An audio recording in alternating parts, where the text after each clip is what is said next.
E aí, turma, tudo bem com vocês? Aqui quem fala é o Bruno. Vou fazer uma apresentação de física aqui para vocês com relação aos tópicos da disciplina. Quais são os conteúdos que vocês aprendem lá desde o primeiro ano até o último ano do ensino médio?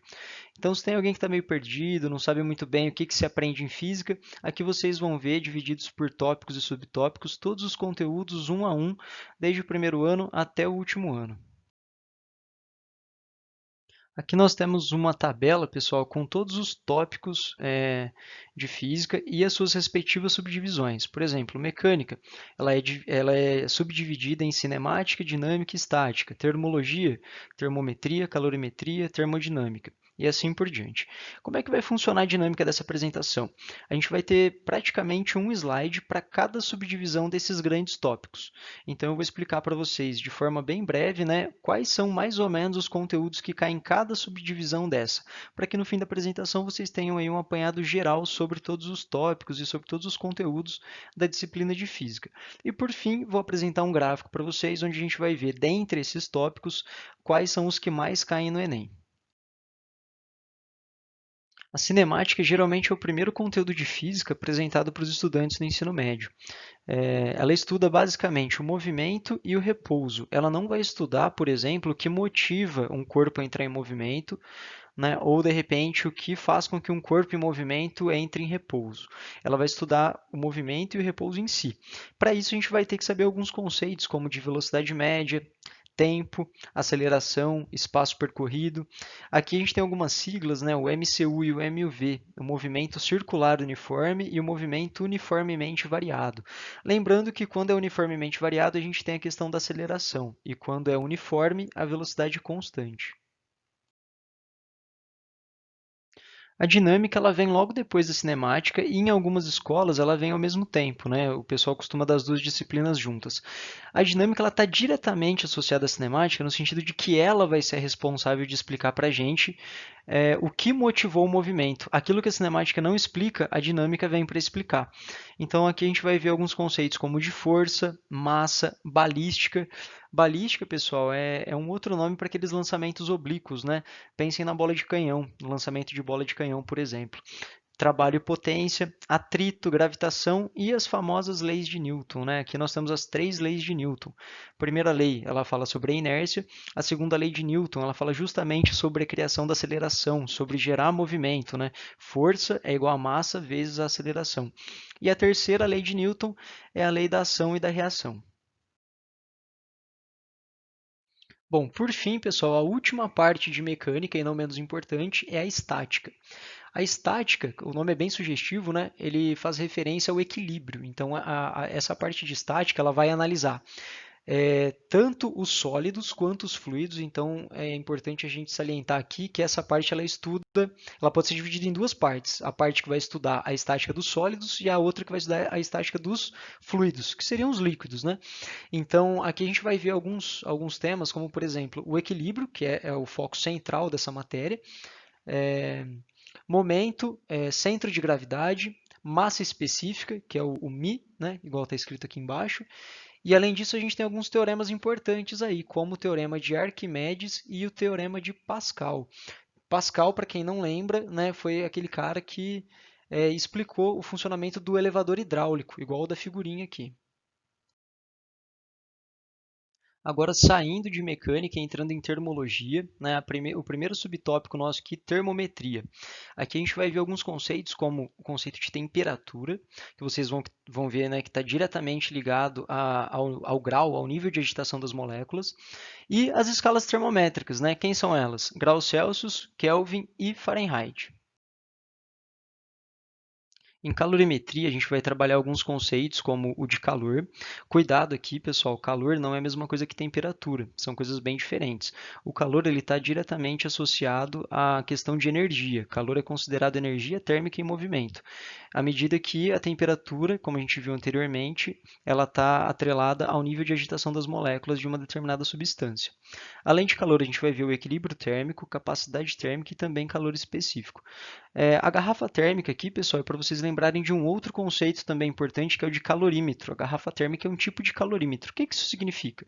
Significa que ela é um recipiente que evita trocas de calor. entre o seu conteúdo e o meio externo, ou seja, ela é um ambiente termicamente isolado. Na parte de termodinâmica, a gente trabalha alguns conceitos bem interessantes e também práticos, funcionais, como de máquinas térmicas. A gente também vê as leis da termodinâmica e as transformações gasosas. Aqui, só para a gente relembrar, as transformações gasosas são, no caso, a isotérmica, aquela que tem a temperatura constante, a isobárica, que possui pressão constante, e a isovolumétrica, o nome é bem sugestivo, tem volume constante. A parte de ótica, pessoal, ela pode ser dividida em duas partes principais, a ótica física e a ótica geométrica. A ótica física, ela está associada aos fenômenos luminosos, enquanto que a ótica geométrica, ela estuda principalmente os fenômenos, né, ligados à propagação de luz. Então, na ótica geométrica, a gente vai trabalhar um raio de luz como sendo um elemento geométrico.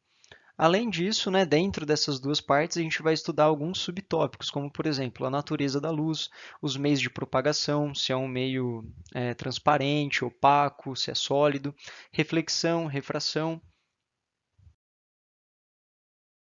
O último tópico dentro do conteúdo do segundo ano, pessoal, do ensino médio, é a parte de ondulatória. Ela é dividida em duas partes, ondas e acústica. Dentro de ondas, a gente vai trabalhar os conceitos de ondas mecânicas e ondas eletromagnéticas. A principal diferença entre as duas é que as ondas mecânicas elas precisam de um meio físico para se propagar, ou seja, elas não se propagam no vácuo, à medida que as ondas eletromagnéticas conseguem se propagar no vácuo. Um exemplo de onda eletromagnética seria, por exemplo, a luz visível, é um tipo de onda eletromagnética. Além dos tipos de onda, a gente vai trabalhar os componentes de uma onda, ou seja, o que caracteriza uma onda, né? Que seria a amplitude, o seu comprimento e também os fenômenos ondulatórios. Dentre esses fenômenos, a gente pode citar a reflexão, a refração, difração, interferência e existem outros também que a gente vai trabalhar.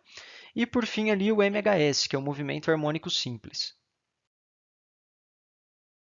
E agora, para encerrar o conteúdo do ensino médio, do segundo ano do ensino médio, a gente vai ver a acústica. Pessoal, a parte de acústica ela pode ser entendida como uma subparte de ondulatória, de ondas, né? Como um todo. A diferença é que a gente vai ver especificamente as ondas sonoras. Então, dentro dessa parte de ondas sonoras, a gente vai ver alguns conceitos como timbre, intensidade, os fenômenos ondulatórios pertinentes apenas às ondas sonoras, que são muito similares àqueles vistos antes. A gente também vai ter aqui refração, reflexão, interferência. E ali em cima também o famoso efeito Doppler, né? Que é aquele de quando o carrinho de som passa por você, aí você tem uma percepção de que o áudio muda, o som varia de acordo com o distanciamento desse carrinho. Porém, na verdade, né, a frequência auditiva, ela é real, né? A frequência auditiva real ela é inalterada, mas a gente tem essa percepção de que o som muda. Aqui a gente iniciou o conteúdo do terceiro ano do ensino médio com eletrostática, pertencente ao tópico de eletromagnetismo, onde a gente vai trabalhar aí os conceitos de carga elétrica, força elétrica, campo elétrico. A gente vai ver o princípio da atração e repulsão, que é muito famoso e importante, condutores elétricos. Pessoal, aqui eu coloquei para vocês uma imagem que trata justamente desse princípio da atração e da repulsão. Então vamos repassar ali rapidinho. O que diz para a gente esse princípio? Que cargas de mesmo sinal, elas se repelem e cargas de sinais opostos se atraem. Então, independentemente das duas serem positivas ou negativas, o importante é o que? Tem o mesmo sinal, vai se repelir. Tem sinais opostos, vão se atrair. E aqui eu coloquei um átomo para vocês, né, com prótons, nêutrons, elétrons. Né? Por que eu coloquei isso aí? Porque a energia elétrica, aliás, a carga elétrica, energia elétrica não, a carga elétrica, ela é encontrada justamente no átomo. Em qual parte do átomo? Nos elétrons e nos prótons. Os dois são carregados com cargas elétricas. Por definição, a gente assume que o próton tem carga positiva e o elétron carga negativa. Os nêutrons, eles não carregam carga elétrica.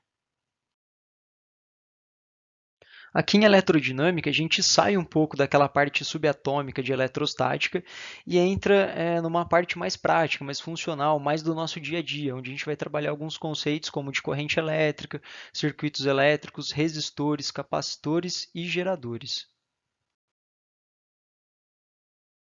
Aqui, para encerrar o conteúdo do terceiro ano do ensino médio e também o conteúdo de física como um todo, nós temos a parte de magnetismo, onde o foco principal aí está na parte dos ímãs. A gente vai trabalhar todos os conceitos, as propriedades dos ímãs, campo magnético, força magnética e também as ondas eletromagnéticas. Pessoal, espero que essa apresentação tenha trazido um pouco mais de clareza para vocês com relação aos conteúdos de física. Eu sei que física não é a disciplina mais popular aí do ensino médio, então muita gente tem dificuldade até mesmo de saber o que realmente ela ensina. Espero que tenha ajudado bastante. E agora, como prometido, como falado anteriormente, né, a gente vai fazer uma análise através desse gráfico que eu vou apresentar aqui para vocês, com relação aos conteúdos que mais caíram nas últimas edições do Enem. Aqui pelo gráfico a gente pode ver que o que o Enem mais cobra é mecânica, que é aquela primeira parte, cinemática, dinâmica e estática. Em segundo lugar, a gente tem eletromagnetismo, com quase 22%, que seria essa última parte que a gente viu, onde trata de força elétrica, campo magnético, eletrodinâmica, né, com circuitos elétricos, resistores, capacitores. E em terceiro lugar, a gente tem a parte de ondulatória. Pessoal, muita atenção nessa parte de ondulatória, porque desses 20,6% aqui apresentado de ondulatória, 11%, ou seja, mais da metade, é acústica. Então o Enem gosta bastante de cobrar acústica em suas provas.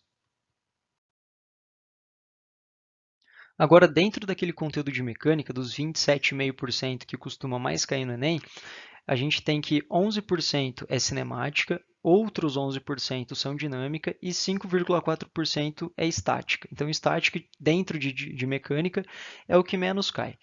Bom, pessoal, agora que vocês têm esses dados, essas informações e fizeram uma revisão geral de todo o conteúdo da disciplina de física, né, eu espero que vocês possam agora traçar a sua própria diretriz de estudo, seu próprio planejamento de estudo, focando, claro, naquilo que costuma mais cair no Enem e também naquilo que vocês têm mais dificuldade. Fechou?